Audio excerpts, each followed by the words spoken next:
Perwisyo ang dala sa mga langaw sa mga taga-barangay Retablo, Libertad, Misamis Oriental. Sa nato ang detalye pinaagi sa live report ni Jandy Esteban. Jandy. Tek labihang kadaghang langaw ang musabay kanila sa pagpangaon. Ang gitudlong hinungdan sa problema ang poultry farms nga duol sa barangay. Ani ang exclusive report. Christmas party sa taga Purok 3, Barangay Retablo sa Libertad, Misamis Oriental kaganihang buntag. Gawas sa mga bisita, gidag sa usab kini, dili lang pipila apan perting daghan ng langaw. So kinitong mga handa no sa Christmas party dinhi sa mga residente dinhi sa Purok 3, dinhi sa Barangay Retablo. Ang ilahang problema dinhi karon kay the moment na ablihan nila ilahang mga pagkaon mudagsa ang langaw. Kanang mga on vitamin daghang langaw. Mga on og matulog di ta katulog kay naay daghang langaw ang kakuyaw law mo utugkan hino na tag ulod ani atong baba. Hasul kay ma'am kay namang gitoy kuan nga time nga gasakit akong anak. Matulog siya gangangan nisulod gid ang langaw. Tapos nagsiling pan pa mi, nag-electric pan pa mi pero ang langaw na lang gihapon magabi ipalungon ang suga. Among madam-agan ang langaw kay magsigig lakaw-lakaw og labi nag makasimot og unsay masimutan.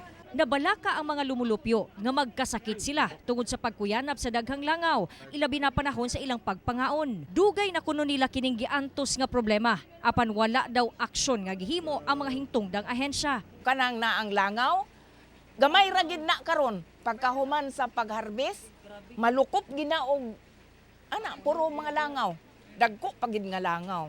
Unang-una, nagbuhat mi og kana na ang mga resolusyon nga dili na pa tukuran direct poultry pero sa existing nga poultry naigihimo ang lakang ang barangay council nga pinaagi sa tingog sa tawo. Kung unsay tingog sa tawo among aksyonan.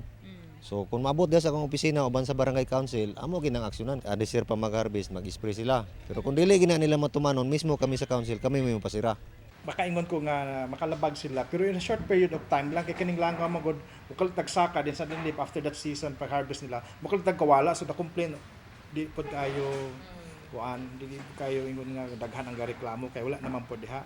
Pero pag sugod ang start sa ilahang kuan pag raise sa poultry animals nila di pa kayo ko sa hapit na mag-harvest. Diha na dayon siya. Mudaghan na pod ang mong complain. Gipasulod kami sa caretaker sa usas sa duha ka poultry farm sa maong barangay. Hinlo man noon ug wa nay baho. Magpa-spray ra gyud pirmi. Para Mawala ang kuan langaw. ang baho. Ang kanang baho na magi panahon, kanang ang temperature bitaw nato sa ato ang palibot ubos, dili kalupad sa babaw ba.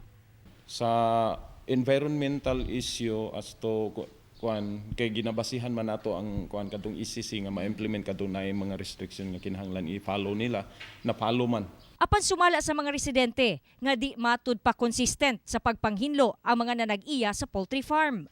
Kay lagi daghang panahon manimaho ug mutumaw ang daghang langaw. Wala man daw musupak ang mga residente sa pagbutang sa poultry farms. Apan kinahanglan daw maatiman ang pagkontrolar sa langaw. We recommend them nga mogamit sa katong standardized o standard method sa paglimpyo. Spray, waon to ipauga.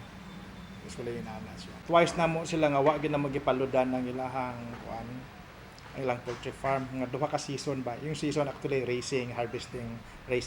Wala gyud mo sila because nakasupak sila sa among mga rules na mo when it comes to Like particular sir.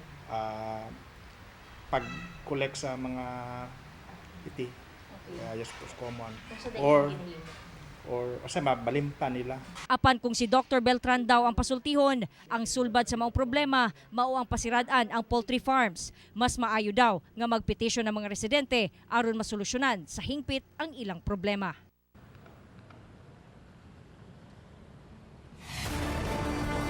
Patawag na sab daw og balik sa Municipal Health Office ang mga nanag-iya sa maong poultry farms labot sa maong reklamo sa mga residente. Tek. Okay, Jandy, tinod ba ito ingon ni Dr.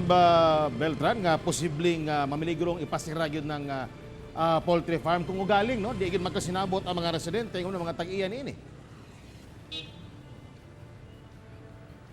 Actually, tek, dugay na ni siyang reklamo sa mga residente 2 years ago. Gireklamo na pud ni siya sa mga residente tungod lagi sa kabaho o sa kining pagdagsa sa mga langaw sa kabalaka sa nga makakuha sila og mga health problems sama sa typhoid fever nga dala sa langaw ug uban pang diseases. Naadtuan naman daw na siya sa Municipal Health Office ug aminado ang health office nga doon nagyoy violation sa sanitation ang maong poultry farm. Apan dili daw nila mapasarad kay lagi party lagi daw sa agriculture. We understand nga kining poultry farms labot kini siya important ang kining poultry farms sa economic activity sa Philippine agriculture. Apan pasagda na lang ba nato nga mag-operate ning poultry farm samtang nag-antos ning mga residente sa kabaho ug pagdagsa sa mga langaw. Mao na nga butang nga kinahanglan tubagon sa Municipal Health Office ug uban pang hingtungdang ehensya, tek. Okay, napay sa kapangutana dyan. So imong pag-adto dito, doon na ba yung mga nagkasakit ditong panahon na tungkol sa langaw?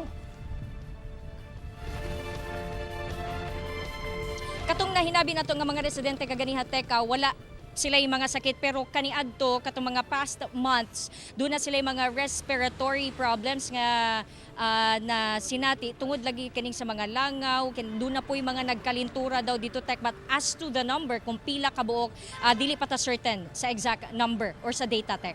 Okay, hinataw ta nga masulbad ka ng problema sa labing daling panahon. Daghang salamat, John D. Esteban.